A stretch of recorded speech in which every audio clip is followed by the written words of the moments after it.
नमस्कार विद्यार्थी मित्रांनो, आपल्याबरोबर आज आपल्या संकल्प टॉक या कार्यक्रमामध्ये आपल्याबरोबर आहे प्रीतीवीर, ज्यांचं एएफओ पदी सिलेक्शन झालेलं आहे आणि ऑलरेडी त्या कृषी सेवक या पदावरती निवड झालेली आहे त्यांची नाशिक विभागातून. तर लागोपाठ एकामागून एक 2 सिलेक्शन घेतलेले, पण याच्या इथपर्यंतचा जो प्रवास असेल ते प्रवास 2 वर्षाचा आहे आणि त्या ऑफलाईनचा स्टुडंट असल्यामुळे बऱ्यापैकी आम्हाला तो प्रवास जो असेल ते आम्ही डोळ्याने पाहिलेला आहे की कशा प्रकारे त्यांचे 2 वर्षामध्ये स्टडी होता सगळ्या गोष्टी. तर त्यांच्याकडूनच आपण जाणून घेऊया आज की ते या स्टेजपर्यंत पोहोचण्यासाठी त्यांनी काय काय केलेलं आहे. तर या टॉकमध्ये तुमचं स्वागत आहे. पहिलं आमच्या संकल्प टीम तर्फे तुमचं मनापासून अभिनंदन तुमचे 2 सलग पोस्ट निघल्याबद्दल. दुसरी एक महत्त्वाची गोष्ट ते म्हणजे जे काही तुमचं प्रीती आतापर्यंत जे शिक्षण असेल तुमचं जे बॅकग्राऊंड असेल त्याच्याबद्दल थोडक्यात मुलांना आमच्या कळू द्या.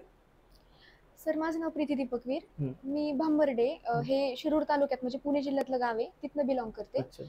माझं फॅमिली माझे फादर फार्मरच आहेत आणि मी ग्रॅज्युएशन माझं कॉलेज ऑफ ॲग्रिकल्चर सोने अहमदनगर इथनं झालं. वडील शेतकरी आहेत. हो. शेतकरी असून सुद्धा मुलगीला शिकवलं सर, कारण पुणे जिल्हा थोडासा पुढे आहे त्याच्यामुळे शिकवलं की नेमकी घरच्यांचीच इच्छा होती म्हणून शिकवलं? नाही, घरच्यांची पण इच्छा होती आणि शिकवलं. इच्छा होती त्यांची मला शिकवण्याची. बर. त्याच्यानंतर मला एक सांगा की ज्यावेळेस तुम्ही बीएससी ऍग्रिकल्चरला आलात, बीएससी ऍग्रिकल्चर नंतर बँकिंग हे जे सेक्टर तुम्ही जे निवडलंय, तर या बँकिंग सेक्टर बद्दल अगोदरच तुम्हाला माहिती होती की बीएससी ऍग्रिकल्चर झाल्यानंतर कसं? लास्ट इयर मध्ये बऱ्यापैकी म्हणजे सुरुवातीला तर आमचं सगळं जवळपास करोनातच गेलं. Corona batch? हो, कोरोना बॅच सर. म्हणजे बऱ्यापैकी तुमचं चांगलंच बेसिक क्लिअर असेल. तुम्हाला माहिती आहे, तुम्ही शिकवले शेवटी. अच्छा. त्यामुळे मग लास्ट इयरला वगैरे म्हणजे आम्ही थोडं अवेअर झालो. म्हणजे तेव्हा फक्त बँकिंग बद्दल एक थोडी जनरल आयडिया होती. क्लासेस वगैरेच तर काहीही नव्हतं. पण मग जेव्हा बॅच आमची म्हणजे कॉलेज संपलं त्यानंतर आम्ही संभाजीनगर मध्ये आलो आणि तुमच्याकडेच आलो होतो. मग त्यानंतर मला आठवतं तुमचा एक बऱ्यापैकी 4 ते 5 जणांचा ग्रुप होता. ते 5च्या 5 ग्रुप सोडायचा होता आणि त्याच्यापैकी बऱ्यापैकी आपले निघून गेलेले पोस्ट घेऊन. ज्यावेळेस तुम्ही इथं आलात त्यावेळेस एक तुमच्या मनात ही भीती नव्हती का? मला आठवतंय की फर्स्ट रिझल्ट गेल्यानंतर तुमचा सगळा ग्रुप रडला होता आणि त्या रात्री मी समजून सांगितलं होतं तुम्हाला की बाबांनो टेन्शन घेऊ नका, कधीतरी आपली पोस्ट निघाल, फक्त सातत्य ठेवा, कन्सिस्टन्सी ठेवा. या गोष्टी मी तुम्हाला त्यावेळेस सांगितल्या होत्या. पण होतं असं प्रीती की ज्यावेळेस आपण इथं सिलेक्शन करण्यासाठी येतो त्यावेळेस मुलगाला पहिल्याला वाटतं की सर मला 6 महिन्यातच सिलेक्शन पाहिजे. तर हे 6 महिन्यात सिलेक्शन नाही झाल्यावर अवस्था काय होती जशी तुमची झालती की मी रडलेलो पण पाहिलेलं आहे तुम्हाला? खूप म्हणजे खरंच एकदम वाईट अवस्था होती तेव्हा.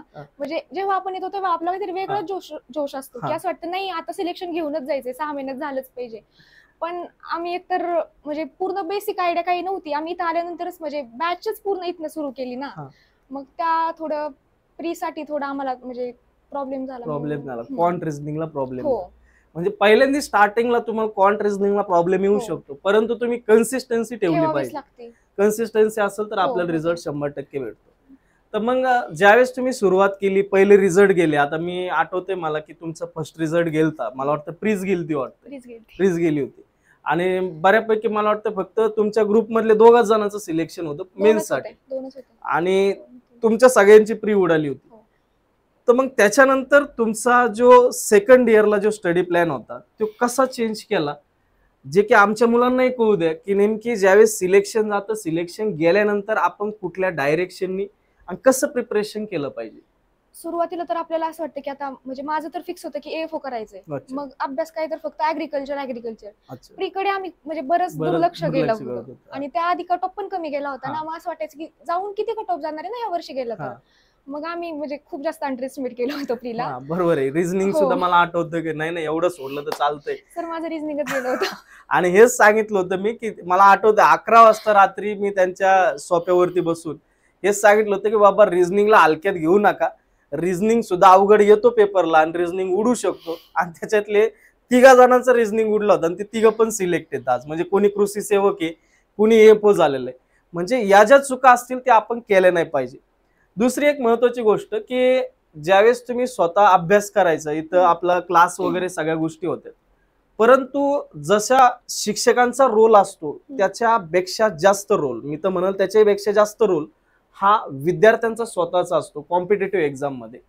तर कॉम्पिटिटिव्ह एक्झाम ज्यावेळेस तुम्ही करण्याचं म्हणजे ज्यावेळेस तुम्ही सुरुवात करतात तुम्हाला आम्ही एक डायरेक्शन देण्याचा प्रयत्न करतो, पण तुमचं डेली जे शेड्यूल असेल ते शेड्यूल कशा प्रकारे असायचं? शेड्यूल म्हणजे तुमचा अभ्यास जो काय असेल तो नेमकी सकाळपासून ते रात्रीपर्यंत कसा असायचा? सकाळी आता बॅच सुरू असताना तर बऱ्यापैकी वेळ बॅच मध्येच गेला आमचा. म्हणजे सकाळी 7ला बॅच असायची 12 पर्यंत. त्यानंतर आमचं 4 वाजता डिस्कशन असायचं. सतीश सर डिस्कशन घ्यायचे. डिस्कशनचा खूप जास्त फायदा झाला आम्हाला. आणि मग त्यानंतर ना रात्रीचं होमवर्क वगैरे, पण ते सगळं बॅच सुरू असताना. मग एकदा बॅच संपल्यानंतर म्हणजे तेव्हा रिझल्ट नंतर हे झालं ना, गेला ना, त्यानंतर मग आम्ही लॅब मध्ये सकाळी 7 पासून ते 12 पर्यंत जवळपास लॅब मध्ये.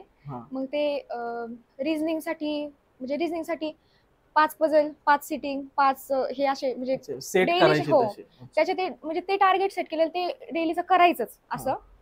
त्यानंतर कॉनचे आपले जे आहेत सिम्पली वगैरे त्या गोष्टी ते डेलीचं झालंच पाहिजे असं. पण ते कमर्शियल कारण कमर्शियल कमर्शियलचा प्रॉब्लेम असा आहे की कमर्शियल आपले पोरं करतच नाही करत. तर मग ते कसं केलं तुम्ही? मग सुरुवातीला केलं का कमर्शियल? नाही. मग तुम्ही आता सेकंड इयर पासून कमर्शियलला सुरुवात केली, म्हणजे जी चूक झाली ती चूक आपण सुधारवली. पण कमर्शियल करताना कसं वाटलं? फिलिंग कसं होतं कमर्शियल करताना? कारण आमच्या काळात तर कमर्शियल एवढं केलं जात नव्हतं.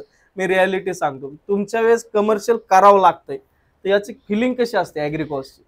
भीतीच वाटते सर सुरुवातीला, कारण ते त्या गोष्टीकडे आपण म्हणजे असं भीतीच्याच याने पाहतो ना. मग सुरुवातीला वाटतं, पण जमून जातं सर, ऍग्रिकॉसला जमून जातं सगळं. अच्छा, ते मग ते फक्त तेवढे वाक्य असते त्याच्यातल्या संख्या घ्यायच्या बेरीज वजाबाकी करून उत्तर पाहिजे असं काही ट्रिक लावली असेल तुम्ही? माझी नाही लागत सर. अच्छा, मला अजून एक गोष्ट सांगा की ज्यावेळेस तुम्ही इंग्लिश करायचे, इंग्लिश त्याच्यामध्ये मेनली जो पार्ट असेल बऱ्यापैकी मला आठवतंय तुमचा, मला वाटतं 14-15 स्कोर असेल, वाटतं 16 स्कोर आहे इंग्लिशमध्ये, 16 स्कोर आहे.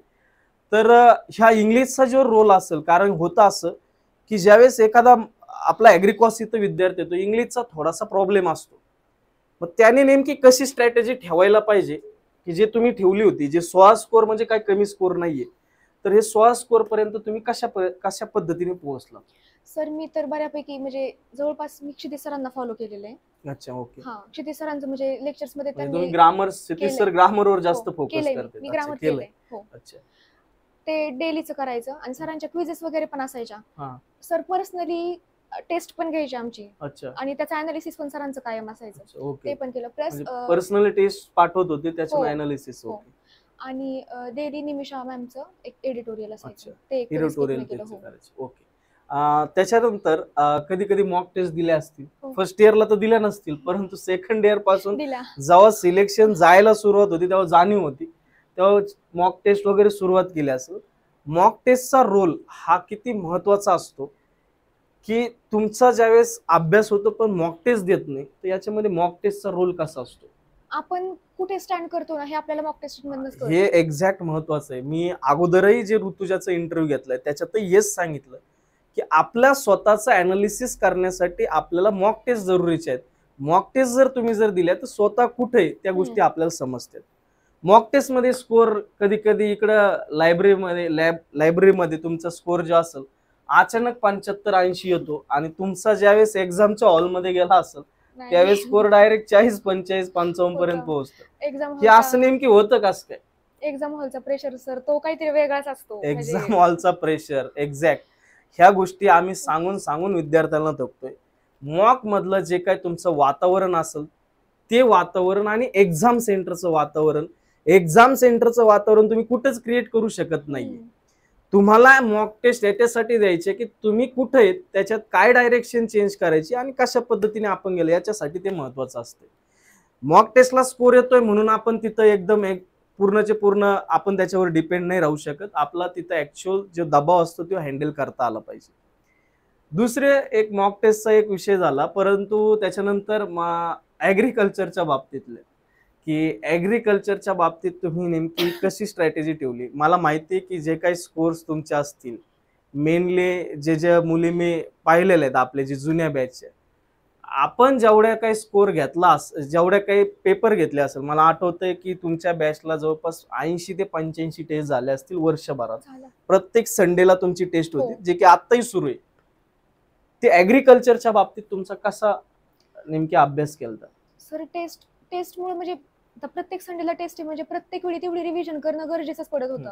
मग त्यामुळे प्रत्येक वीकली आमची रिव्हिजन होतच होती. मग ते त्यासाठी खूप महत्वाचं होतं आम्हाला ते वाटतं. ऍग्रिकल्चरच्या बाबतीत फक्त ॲग्रोनॉमी, सॉइल सायन्स, नाही. एचडीएस सगळं एवढेच सब्जेक्ट केले की सगळं सगळ्या गोष्टी केल्या? सगळं केलंय. अच्छा, सगळ्या गोष्टी आपल्याला कराव्या लागतील. हो. फक्त 4 सब्जेक्टवर डिपेंड राहून चालत नाही, नाहीतर नाही. हे होऊ शकत नाही आपण. दुसरी महत्वाची गोष्ट, कोरोना बॅच म्हटल्यानंतर तुमचं बेसिक खूप जबरदस्त होतं. कारण मी फर्स्ट टाइम ज्यावेळेस टेस्ट घेतल्या त्यावेळेस मला कळलं की तुमचं बेसिक काय चीज आहे. आजही मुलांची तीच अवस्था आहे. मी त्या कॉलेजला किंवा त्या सिस्टीमला नाव नाही ठेवत, कारण परिस्थिती तशी होती, त्याच्यानुसार तुम्हाला तिथं अभ्यास करावा लागत होता. परंतु जे बेसिक असेल त्या 2020च्या बॅचचं असेल, 19ची बॅच असेल, 21ची असेल, यांचं बेसिक थोडंसं वीक होतं. मग तुम्ही जे बेसिक जे असेल ते कशा पद्धतीने केलं? सर इथे क्लास जॉईन केल्यानंतरच सगळं झालंय. म्हणजे तुम्ही जे बेसिक पासून घेतलंय, तुम्ही जे शिकवलंय ना तेच शिकले मी फक्त. अच्छा, ऍग्रिकल्चर हो, ऍग्रिकल्चर सगळं तेच आहे. त्याच्यानंतर सतीश सरचा रोल जो म्हणजे डिस्कशनचा, डिस्कशन कशा प्रकारे डिस्कशन खूप महत्वाचा रोल प्ले करते. हो. तर डिस्कशन कशा पद्धतीने चालत होतं? सरांनी आम्हाला टॉपिक द्यायचे की तुम्ही हे एवढं एवढं करून या. सर या बाबतीत खूप जास्त स्ट्रिक्ट होते की नाही करून आले ना सर बोलायला सुद्धा म्हणजे घाबरत भरपूर नव्हते, होते. काय हा, पण बोलत बोलायचे. होते. मग त्यामुळे ती भीती असो काय असो पण आम्ही करूनच यायचो तेवढे. बरोबर. आणि मग तो त्यांचं एकदा तेवढं हे कव्हर झालं, समजा एखादा टॉपिक दिलाय, एखादा सब्जेक्ट आहे तो कम्प्लीट झाला की मग त्यानंतर सर स्वतः पण त्याची पण टेस्ट घ्यायची आमची. टेस्ट घ्यायची, बरोबर. त्याच्यानंतर तुमचा जो ग्रुप होता, मला म्हणजे आठवते अजूनही ग्रुपचे ते काल आपण जे गोष्टी केल्यात त्याच्यावर व्हिडिओ कॉल झालते. ते जो ग्रुप असेल खूप खतरनाक ग्रुप होता, की तुमची जी युनिटी असेल ती खूप खतरनाक होती. त्या ग्रुपचं किती महत्व असतं ज्यावेळेस आपलं सिलेक्शन होतं, परंतु सक्सेस मिळवण्याच्या पाठीमागं आपला जो ग्रुप असतो त्याच्यावर सुद्धा डिपेंड असतं. ते तुमच्या ग्रुपवर कशा प्रकारे तुम्ही ते गोष्टी करत होता?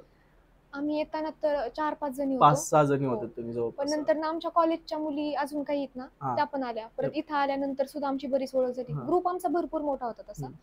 मुलं पण होते डिस्कशनमुळे बरेच होते. ग्रुप खूप जास्त म्हणजे ग्रुपचा खूप मोठा रोल आहे. प्रत्येक वेळी म्हणजे असं असतं की आपण प्रत्येकच म्हणजे छोटे मोठे डाऊट घेऊन तर आपण येऊ शकत नाही ना. ते बऱ्यापैकी ग्रुपमध्ये सॉल्व्ह होऊन जातात. किंवा काही आता टेन्शन वगैरे ना अशा गोष्टी असतात. त्या सगळ्या गोष्टी फक्त म्हणजे ग्रुपमुळेच फक्त सॉल्व्ह होतात. बरोबर. त्याच्यानंतर ग्रुपचा जो डेली जे वर्क असेल ते डेली वर्क प्रॉपर असायचं. डिस्कशनचा रोल प्रॉपर असायचा. एखाद्या दिवशी जर समजा सरांकडनं डिस्कशन नाही झालं तर आम्ही आमच्या ग्रुपमध्ये डिस्कशन केलेलं आहे खूप वेळा. त्याच्यानंतर महत्वाचा पार्ट तो म्हणजे इंटरव्ह्यू, की तुम्ही इंटरव्ह्यूला आलते आणि इंटरव्ह्यू मध्ये खूप मजेशीर अशी उत्तरं तुमच्याकडून ऐकायला भेटत होती. इंटरव्ह्यू मीच कंडक्ट केलता, सतीश सरांनी एक कंडक्ट केलता पा. तर इंटरव्ह्यू कशा प्रकारे हँडल केलं? कारण मला आठवतं तुम्हाला आता मार्क किती, जवळपास 15 मार्क आहेत, 15च्या आसपास मार्क आहेत. इंटरव्ह्यूचा पार्ट कसा केलता? मी तर घरी होते तेव्हा. मी ज्या दिवशी इंटरव्ह्यूचं कॉल लेटर आलं त्या दिवशी मी इथं आले होते. मला तर तो प्रेशरच 2 दिवस हँडल होत नव्हता की आता इंटरव्ह्यू 8 दिवसांनी आता मी काय करणार नक्की. मग ते आले होते, मी इथंच आले होते, तुमच्याकडनंच हे गोष्टी केल्या होत्या काही गोष्टी. आणि जसं की आमचा ग्रुप होता ते बऱ्यापैकी आधी आलेले होते ना, बऱ्याच म्हणजे आधीचे त्यांचे रिझल्ट होते. मग त्यांचं इंटरव्ह्यूचं बऱ्यापैकी झालं होतं. खूप जास्त गाईड केलं त्यांनी की काय गोष्टी केल्या पाहिजेत, काय वाचलं पाहिजे, काय नाही केलं पाहिजे, या सगळ्या गोष्टी मला त्यांनीच सांगितल्या. त्यानंतर मग बरं झालं सर मी मॉक दिली. अच्छा, मॉक द्यायला घाबरत होत. प्रॉब्लेम असं होतो तुमच्या एखाद्या शिक्षकाचा जर स्वभाव कडक असेल तर पोरं पण येत नाही. हा एक थोडासा प्रॉब्लेम असतो एखाद्या शिक्षकाचा. तो आमच्याही बाबतीत तसंच झालंय, कारण पोरं यायला थोडेसे हे होते, परंतु तुमच्यासाठीच त्या सगळ्या गोष्टी असतात. दुसरी एक महत्वाची गोष्ट की मला शेवटचे काही 1-2 क्वेश्चन्स, की ज्यावेळेस तुम्ही म्हणजे तुमचं यश भेटलं त्यावेळेस तुमच्या घरचं वातावरण हे कसं होतं हे एकदा समजू द्या, कारण तो आनंद एक वेगळा असतो. खरंच म्हणजे मी तेव्हा घरी नव्हते, बाहेर होते आणि रिझल्ट लागला. मला फोन करून सांगितलं की तुझा रिझल्ट आलाय. मला तर विश्वासच नाही बसला खरं तर. म्हणजे मला अपेक्षाच नव्हती, मी सोडून दिलं होतं. म्हणलं आता काय माहिती होते, कारण मला इंटरव्ह्यू म्हणजे असा ओकेच गेला होता ना. आधीच घाबरत असल्यामुळे. हा. पण मग मी घरी फोन करून सांगितला. हा. म्हणलं मम्मीला केलता, हा. मम्मी रिझल्ट आलाय. हम्म. ती म्हणली घरी ये. हा. घरी गेले, लिटरली सगळे रडत होते घरचे. सगळे म्हणजे मम्मी, दादा, आजी, आजोबा सगळे रडत होते. म्हणजे इतकं इमोशनल वातावरण झालं होतं ना, बापरे. कृषी सेवक आल्यानंतर आणि एएफओ आल्यानंतर, कारण मला आठवतं सर मला कुठली पोस्ट न मला एएफओच पाहिजे, या गोष्टी तुमच्या ग्रुप कडून होत्या.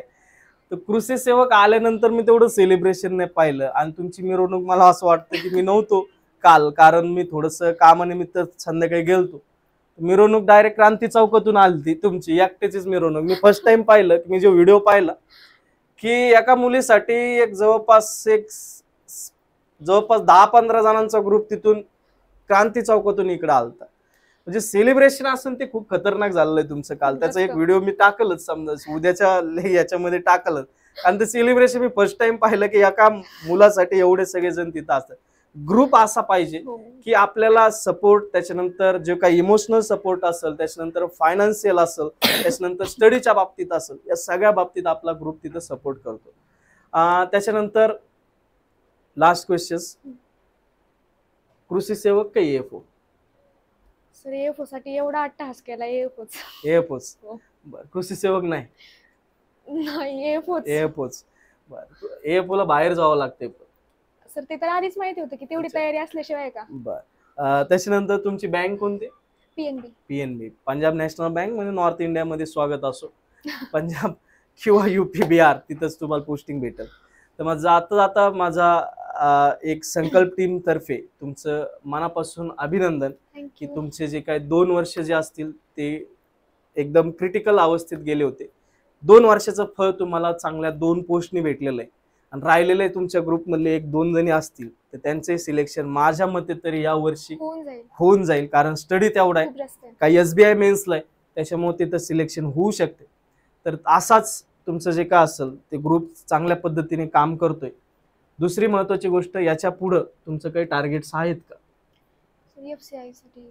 एफसीआय जेएफओ पण सोडणार एफसीआय साठी? सर असं सर अभ्यास तर करणार आहे ना, अभ्यास कसा सोडू? म्हणजे एफसीआय साठी जाय, पण एफसीआय ची ऍडचं काय फिक्स नाहीये. आकाश सर बाबतीत सुद्धा त्याच्यावर भरपूर कमेंट्स असतात, पण एफसीआय च्या बाबतीत अजून ऍड नाही. तर तुम्हाला भावी वाटचालीस संकल्प टीम तर्फे खूप खूप शुभेच्छा. तुमचं जे काय पुढचे जे टार्गेट्स असेल त्याच्यासाठी सुद्धा तुमचं खूप खूप संकल्प टीम तर्फे शुभेच्छा. इथं आल्याबद्दल तुमचे धन्यवाद. थँक्यू.